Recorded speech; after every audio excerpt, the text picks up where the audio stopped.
Bonjour à toutes et à tous et content de vous retrouver dans une nouvelle vidéo. Cette semaine, il y a eu une annonce très importante de Microsoft. Il s'agit de la grande mise à jour de l'année 2022 de son système d'exploitation Windows 11. Pourquoi il s'agit d'une grande annonce? Tout simplement parce que ça vient pour corriger certains bugs qui étaient sur Windows 11, mais aussi pour ajouter pas mal de fonctionnalités manquantes, notamment des fonctionnalités qui existaient déjà avec Windows 10 ou d'autres nouvelles fonctionnalités qui vont permettre aux utilisateurs d'améliorer leur expérience. En plus de ça, Microsoft promet aussi avec cette mise à jour une amélioration au niveau de la sécurité, une amélioration aussi en termes de performance, que ce soit pour le travail et aussi pour ceux qui vont jouer sur ce système d'exploitation. Est-ce que c'est juste des promesses ou est-ce que vraiment ce sont des fonctionnalités intéressantes? C'est ce qu'on va découvrir dans cette vidéo. Mais avant cela, la question qui s'impose, c'est comment obtenir cette mise à jour? Il y a plusieurs manières pour le faire. La première, la plus simple, si, comme moi, vous recevez tout simplement une notification qu'en quoi la mise à jour est prête, comme vous pouvez le constater sur la barre des tâches ici en bas, en cliquant tout simplement sur les deux petites flèches, je constate effectivement que mon ordinateur est prêt à recevoir la mise à jour comme c'est mentionné ici. Pour tous ceux par contre qui n'ont pas eu cette notification comme j'ai expliqué tout à l'heure, qui va venir d'une manière graduelle, ils peuvent aussi choisir l'option de forcer Windows à mettre la mise à jour, et cela par le site internet, qui est un outil Microsoft, comme vous pouvez le constater ici. Donc il faut passer par le lien que vous allez trouver dans la description, puis comme vous pouvez le voir, cette mise à jour est inclue dans l'installation et dans le téléchargement de Windows 11. Ça peut être très pratique pour ceux qui ont patienté puis qui sont restés sur Windows 10 et que maintenant ils décident de passer vers Windows 11. Vous allez avoir trois options. La première, c'est avec l'assistant d'installation de Windows que vous pouvez avoir à partir d'ici. Vous avez aussi la possibilité de créer une installation Windows à travers un support comme une clé USB bootable ou tout simplement de télécharger l'image Windows. Choisissez l'option qui vous convient, puis n'oubliez pas de faire une sauvegarde avant d'amorcer l'installation. Sinon, je vous recommande de patienter puis d'attendre que l'installation passe par le système Windows Update. Je vais compléter la mise à jour de mon système, puis on se retrouve tout de suite avec l'exploration de toutes les nouveautés de Windows 11, la version 2022. Voilà, maintenant que l'installation est complétée, allons-y avec les nouveautés de cette mise à jour 2022 de Microsoft Windows 11. La première chose, ça va être sur le menu démarrer. Une des nouveautés qui est importante, c'est la possibilité maintenant de pouvoir créer des dossiers dans lesquels vous pouvez organiser vos applications. Exemple, pour les applications bureautiques, vous pouvez tout simplement cliquer et maintenir sur une des icônes de ces programmes-là et la faire glisser pour la mettre sur l'autre. Et ceci va permettre de créer un dossier, comme vous pouvez le voir, que vous pouvez d'ailleurs renommer avec un simple clic, puis en choisissant le nom que vous voulez avoir. Donc dans le cas ici, ça va être Office 365 par exemple. Donc ça peut être très intéressant au niveau de l'organisation, puis c'est inspiré de ce qu'on retrouve par exemple sur les téléphones cellulaires, que ce soit sur Android ou iOS. Une deuxième chose aussi qui est importante à noter toujours sur le menu démarrer, c'est que maintenant vous êtes capable de pouvoir faire glisser un des éléments pour les mettre directement sur la barre des tâches.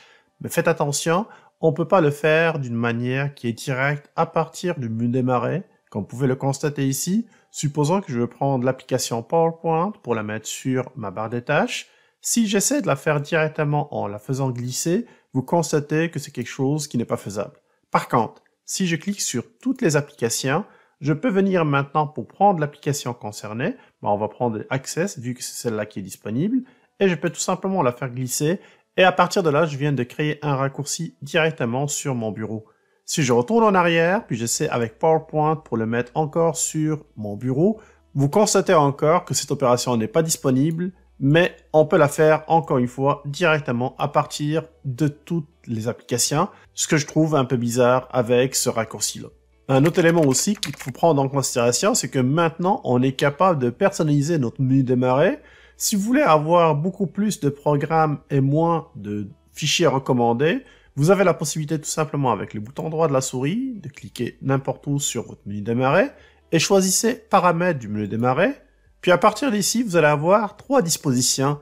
Actuellement, c'est cette disposition par défaut qui est activée, mais vous avez la possibilité de choisir soit plus de programmes épinglés ou de choisir plus de recommandations.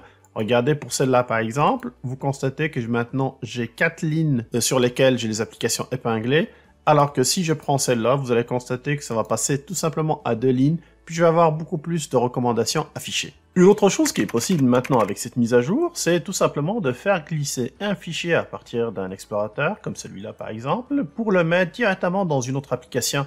Et comme vous pouvez le constater, maintenant c'est avec un simple glisser-déposer, je peux faire des copies ou je peux faire des déplacements sans aucun problème, chose que c'était pas faisable avant la mise à jour. Avec cette mise à jour, Microsoft vient aussi d'introduire le bouton « Ne pas déranger » qui se trouve au niveau des panneaux de notification. C'est un bouton qui va permettre tout simplement de limiter les notifications ou tout simplement de les réduire. D'ailleurs, si jamais vous voulez paramétrer l'ensemble des notifications, vous pouvez venir directement dans les paramètres de notification juste là. Et si vous regardez un peu plus bas, vous allez voir l'apparition du bouton « Concentration ». Et juste à côté, vous avez une durée que vous pouvez augmenter ou réduire facilement. Donc le bouton concentration, dès que vous cliquez dessus, va faire en sorte de réduire automatiquement toute perturbation qui peut survenir à partir des applications. Donc vous n'aurez plus par exemple de notifications qui vont sortir, ou vous n'aurez plus par exemple des programmes qui vont clignoter pour attirer votre attention. Et cela va permettre d'augmenter votre concentration et par la même occasion votre productivité. D'ailleurs, ce concept de concentration peut être paramétrable avec un simple clic. Vous allez tout simplement ouvrir la fenêtre ou le programme horloge et en cliquant sur paramètres juste en bas, vous pouvez paramétrer toute la session de concentration comme vous pouvez le constater. Au niveau des connectivités, ça a été encore plus simplifié. Regardez, en cliquant tout simplement ici plus bas sur les réseaux, vous allez constater que maintenant il y a une petite flèche juste à côté du Bluetooth. Ça, c'est très intéressant parce que à partir de maintenant, vous avez accès directement à des informations très utiles, comme l'autonomie de vos différents accessoires Bluetooth, mais surtout, vous pouvez connecter et déconnecter tous ces accessoires-là sans forcément passer par le panneau de configuration. Donc ça, c'est un élément qui est très pratique à utiliser au quotidien. Le gestionnaire des tâches, lui aussi, a été amélioré. Un bouton droit sur le menu démarrer va vous faire découvrir un nouveau gestionnaire des tâches. Un gestionnaire qui est beaucoup plus intuitif, c'est pas juste une amélioration graphique, comme vous pouvez le constater ici. Maintenant, les informations sont beaucoup plus claires, puis on a des tâches supplémentaires qu'on peut mettre en place. Exemple, on peut directement exécuter une nouvelle tâche à partir d'ici. On peut aussi faire passer certaines applications en mode efficacité. Il suffit de cliquer sur une des applications qui va consommer le plus de ressources. Je vais prendre celle-là comme exemple.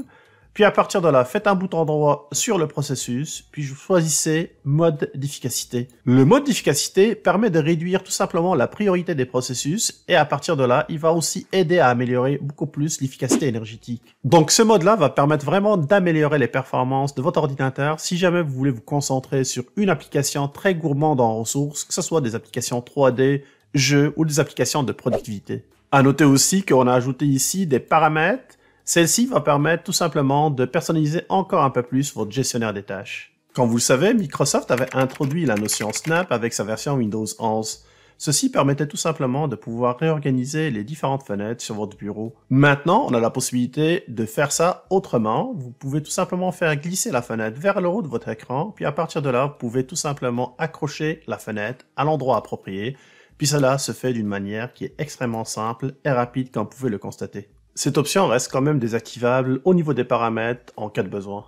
En parlant de paramètres du bureau, vous pouvez maintenant personnaliser le bureau de votre écran en utilisant les Windows Actualités. Windows Actualités, c'est tout simplement les différentes images que d'habitude on envoie directement sur la page d'accueil.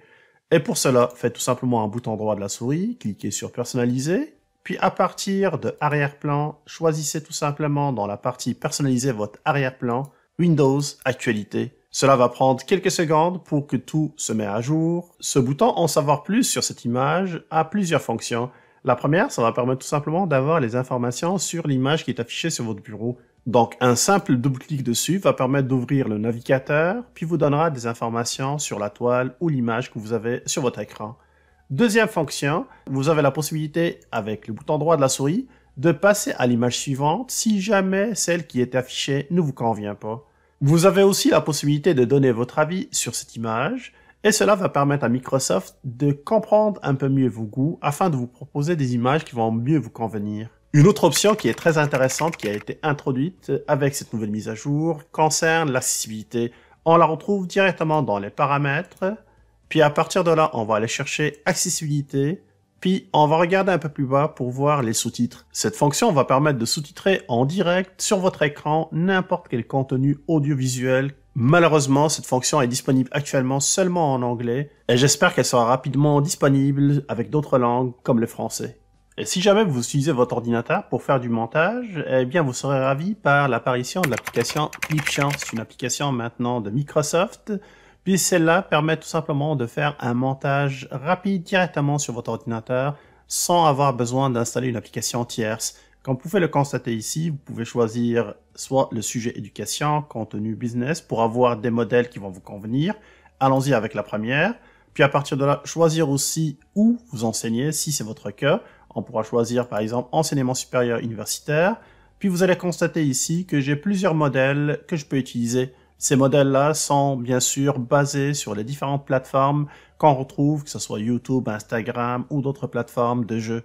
On va prendre le cas de YouTube par exemple, puis vous constatez ici encore plusieurs modèles qui sont préétablis que je peux directement utiliser. Prenons le cas par exemple de celle-là. En cliquant dessus, je vais choisir utiliser ce modèle. Puis vous allez constater que l'application va me permettre d'avoir accès à différents éléments, notamment les images, les vidéos, puis le son. La version gratuite qu'on a ici permet d'avoir accès à la résolution Full HD. Je peux aussi avoir le stock gratuit, puis utiliser certains filtres et effets gratuits. Cependant, la version essentielle, qui est payante par contre, vous permettra d'avoir accès à plus de stock et plus de contenu qu'on pouvait voir ici par exemple. L'application photo, elle aussi, a une nouveauté. Maintenant, vous êtes capable de pouvoir afficher une image, comme vous pouvez le constater ici avec un double-clic. Puis tout simplement, en affichant la pellicule sur la partie inférieure, vous pouvez choisir une deuxième image pour faire une comparaison des deux.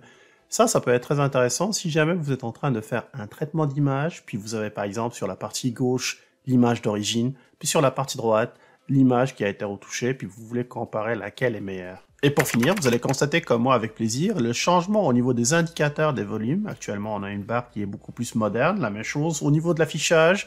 Vous constatez au niveau de la luminosité. Il était temps qu'on passe à quelque chose de nouveau à ce niveau-là. Donc, pour résumer, la nouvelle mise à jour 2022 de Microsoft Windows 11 est là pour répondre à certaines demandes et certaines exigences, mais en même temps pour corriger certaines lacunes de l'ancienne version. Microsoft assure aussi que beaucoup de travail a été fait en arrière. Malheureusement, on ne peut pas le voir sur le coup, mais ils assurent qu'au niveau de la stabilité, le système est beaucoup plus stable. Au niveau du système de sécurité, l'antivirus notamment, ça aussi, ça a été amélioré. Maintenant, c'est les jours qui vont nous montrer est-ce que Microsoft a raison, mais en tout cas, on préfère avoir cette version-là améliorée, beaucoup plus fraîche, beaucoup plus actualisée que la version Windows 11 qui a été quasiment boudée par tous les utilisateurs de Windows 10. Encore une fois, un conseil, attendez que cette mise à jour soit disponible sur votre ordinateur avec le Windows Update. Et si jamais vous êtes sur Windows 10, je pense que c'est le bon moment pour passer à Windows 11, car maintenant, en faisant la mise à jour de Windows 10 à 11, vous allez avoir automatiquement la mise à jour installée avec. Voilà, j'espère que vous avez apprécié ce tour d'horizon concernant la nouvelle mise à jour 2022 de Windows 11. Si c'est le cas, n'hésitez pas de liker la vidéo, de la partager, laissez-moi vos questions, vos commentaires, je me ferai un grand plaisir de les lire et d'y répondre aussi. Tous ceux qui ne sont pas encore abonnés à Québec Test, cliquez sur le petit bouton rouge pour s'abonner, puis activer les notifications, puis on se donne rendez-vous très bientôt avec une nouvelle vidéo. D'ici là, je vous dis à plus.